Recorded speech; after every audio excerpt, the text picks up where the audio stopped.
Welcome to the WorldWire Update. Don't forget to subscribe and click the bell icon for more updates and thrilling short scenes. In early 2025, President Trump returned to the White House and reignited his America First trade agenda with a bold move, a sweeping 25% tariff on imported automobiles and key parts. This was a seismic shift, signaling the end of stable, predictable trade and the start of a more aggressive, protectionist era. The announcement sent shockwaves through boardrooms and factory floors as automakers scrambled to assess the impact. Even vehicles assembled under the USMCA were caught in the crossfire, with new rules targeting non-US parts and no clear compliance process in place. The uncertainty was paralyzing, making long-term planning nearly impossible. Earlier, the administration had already slapped 25% tariffs on all imports from Canada and Mexico and doubled tariffs on Canadian steel and aluminum to 50%. These moves made it clear tariffs were now a blunt tool for U.S. policy, targeting everything from trade deficits to national security. For Canada, the leading supplier of steel and aluminum to the U.S., this felt like an economic assault. The auto sector, especially in Ontario, was now in the crosshairs, with the 25% levy threatening jobs and billions in trade. The Canadian government and industry leaders were forced into crisis mode, scrambling to respond to a threat that could unravel decades of partnership. The tariffs struck at the heart of North America's most integrated industry, autos. For decades, the US, Canada, and Mexico have operated as a single manufacturing platform, with parts crossing borders multiple times before final assembly. A tariff on a Canadian car was, in effect, a tariff on American parts and labor inside that car. Vehicles assembled in Canada are packed with US-made components, so the new tariffs effectively taxed American content too. Experts warned that production costs would soar, adding $4,000 to $10,000 to the price of a new car, costs that would hit American consumers hardest. Instead of protection, U.S. automakers like Ford and GM sounded the alarm, fearing lost competitiveness and chaos in their supply chains. The sudden tariffs forced automakers into impossible choices: absorb costs, pass them to consumers, or overhaul their entire supply networks. Constantly shifting rules and a high 85% USMCA content threshold made planning nearly impossible. Even a brief exemption for Canada and Mexico did little to ease the uncertainty. The industry's greatest strength, cross-border integration, had become its biggest vulnerability. The North American auto sector was now in uncharted territory, facing disruption on a scale not seen in generations. Canada hit back hard, launching a massive retaliatory tariff package targeting $155 billion in U.S. goods. The goal: make the pain felt in politically sensitive American states and force Washington to reconsider. When the U.S. doubled tariffs on Canadian steel and aluminum, Canada responded with more tariffs on U.S. products, from metals to consumer goods. Canadian industry and labor, led by Unifor's Lana Payne, rallied behind a tough stance, determined not to be steamrolled. The message was clear: Canada would not stand by while its industrial base was threatened. Yet, even as it retaliated, Canada kept diplomatic channels open, making concessions like dropping a planned digital services tax to show willingness to negotiate. The dual-track approach, retaliation and negotiation, was designed to force the U.S. back to the table from a position of strength. But the stakes were high, and the risk of escalation loomed. The trade war was no longer just about tariffs, it was about economic sovereignty and the future of North American industry. Canada's counterpunch was a gamble, hoping to protect jobs and force a reset in the relationship.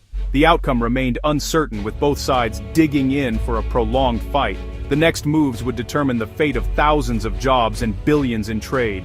Ford Motor Company became the face of corporate resistance, lobbying fiercely in Washington against the tariffs. With deep roots on both sides of the border, Ford argued that tariffs on Canadian-built cars were a tax on American operations and consumers. The company's supply chain was a seamless network, with engines, transmissions, and vehicles crossing borders multiple times. Ford, GM, and Stellantis secured a brief one-month exemption, highlighting the chaos the tariffs would cause if implemented overnight.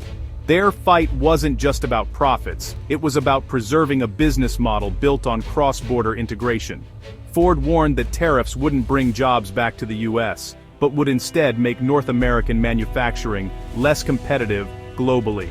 The temporary reprieve was a small win, but the threat remained, and the industry's future was still at risk. Ford's battle symbolized the larger struggle stability versus disruption in a deeply connected industry. In October 2025, Stellantis delivered a devastating blow to Canada, canceling plans to reopen its Brampton, Ontario plant and shifting production to Illinois. The move, a direct result of U.S. tariffs, cost Canada 3,000 auto jobs and marked a major win for Trump's America First policy. Instead, Stellantis announced a $13 billion investment to expand U.S. production, creating 5,000 new American jobs. U.S. officials made it clear the goal was to pull auto assembly out of Canada. For Canada, the loss was more than a factory. It was a symbol of vulnerability in the face of U.S. protectionism.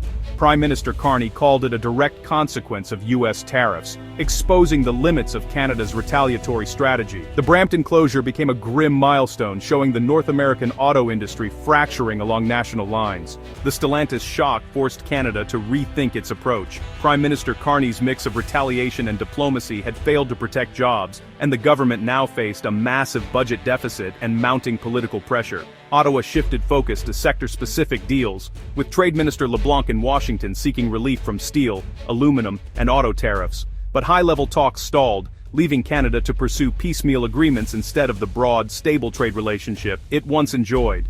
Domestically, unions demanded tougher action, but further escalation risked even harsher U.S. retaliation. The government walked a tightrope, trying to project strength at home while de-escalating abroad.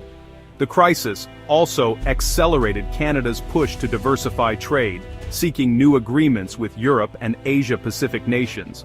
While this wouldn't solve the immediate auto crisis, it was a necessary hedge against future U.S. protectionism.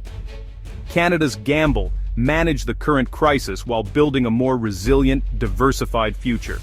The stakes had never been higher for the country's economic independence. As 2025 ends, the U.S.-Canada trade relationship, especially in autos, is mired in uncertainty. Trump's tariffs have fractured a decades-old partnership, with companies like Stellantis shifting production and Ford fighting for stability. The next USMCA review in July 2027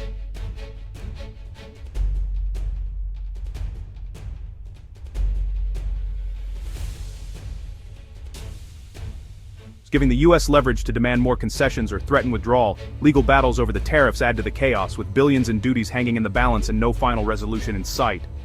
Automakers face a risky, unpredictable environment, unable to plan long-term investments in Canada. The integrated supply chain, once a competitive advantage, is now a costly complication.